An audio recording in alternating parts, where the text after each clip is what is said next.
Bom dia, mercado global de sexta-feira. Hoje um especial sobre o futuro de Portugal, as agências de rating e os testes de stress à banca europeia que são divulgados esta tarde. E em Portugal, quase 2 milhões de famílias portuguesas vão sentir o corte no subsídio de Natal até ao dia 23 de dezembro. Os trabalhadores independentes e por conta própria acertam contas com o Estado só no próximo ano. No total, vão entrar nos cofres das finanças 1.025 milhões de euros.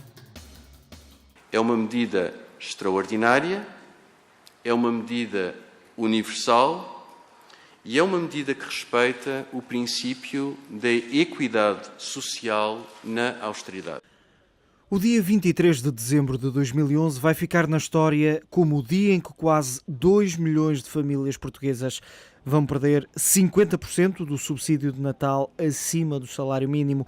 Ora, vejamos, para um contribuinte com um salário de 1.300 euros, a retenção no âmbito da sobretaxa será de 258 euros. Incide sobre todos os tipos de rendimento englobáveis em sede de IRS. Trabalho dependente, rendimentos empresariais e profissionais, rendimentos de capitais que sejam englobados, rendimentos prediais, incrementos patrimoniais e pensões, acrescidos de alguns rendimentos sujeitos a taxas especiais, nomeadamente as mais-valias de partes sociais e outros valores mobiliários, assim como instrumentos financeiros derivados. As exceções são poucas, aplicam-se apenas a dividendos e rendimentos de aplicações financeiras, como é o caso dos juros de depósitos a prazo ou rendimentos de títulos de dívida. E Vítor Gaspar explica porquê. A necessidade de incentivar o aforro no quadro do programa de ajustamento, a necessidade de dar uma prioridade elevada à preservação da estabilidade financeira e dificuldades de caráter técnico associadas com a não declaração obrigatória destes rendimentos. Se as simulações do Ministério das Finanças se confirmarem, os casais com filhos vão ser mais penalizados, pelo menos numa primeira fase. Por exemplo, uma família que não tenha qualquer filho e em que cada um dos cônjuges ganhe 1.300 euros, na prática perde 258 euros de subsídio de Natal. Se tiver 2 filhos, mas o mesmo rendimento, vai pagar mais 7 euros. O benefício para quem tem dependentes pode estar no reembolso, isto é, quando chegar à altura dos acertos, se for esse o caso, os casais com filhos vão ter um reembolso maior porque a lei tem em conta o número de filhos. A dedução corresponde a 12,1 euros por filho. A sobretaxa incide sobre os salários líquidos e será cobrada excepcionalmente este ano.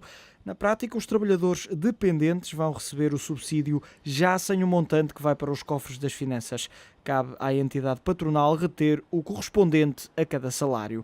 Já os trabalhadores independentes e por conta própria fazem contas com as finanças apenas em 2012, quando entregarem a declaração de rendimentos. Trata-se de um imposto cobrado a 2 tempos. Só este ano vão ser angariados 840 milhões de euros que ajudarão a cumprir o déficit de 5,9%. Em 2012 entram nos cofres das finanças mais 185 milhões. Contas feitas, 80% dos pensionistas não vai pagar a sobretaxa, assim como as empresas, que já sofreram um agravamento fiscal em 2010. Tal como a Troika já tinha previsto, o Governo confirmou que Portugal vai atravessar 2 anos de recessão com uma quebra histórica no consumo e no investimento. Para 2013 há mais otimismo. Portugal deverá sair da crise e regressar ao crescimento económico. Em comparação com as previsões da Troika, as do Governo mudam ligeiramente, mas o resultado é o mesmo. A necessidade de consolidação orçamental vai mergulhar o país em 2 anos de recessão.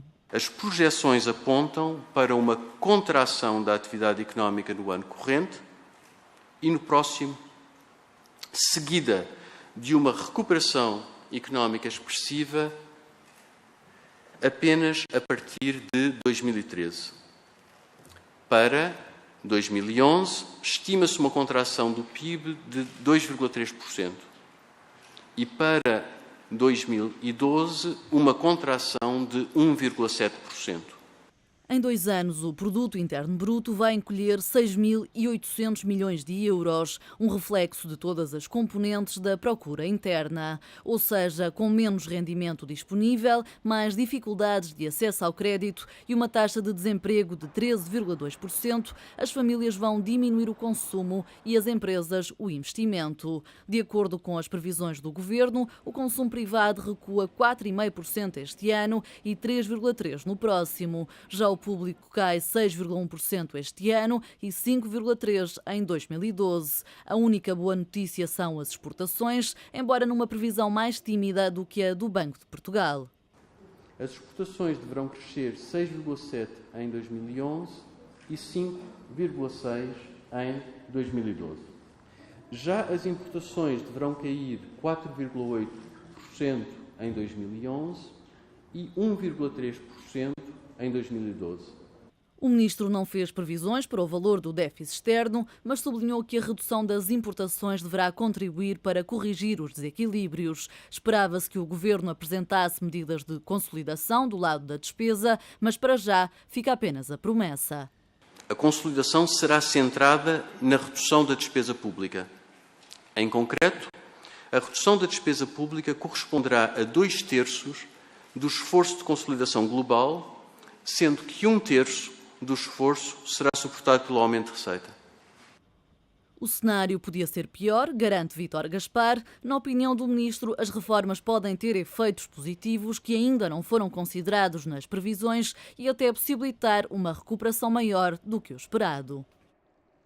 Os testes de stress à banca europeia são anunciados esta tarde. A banca portuguesa passou nos testes de stress, mas são avançadas notícias de que 4 caixas espanholas e um banco alemão terão chumbado.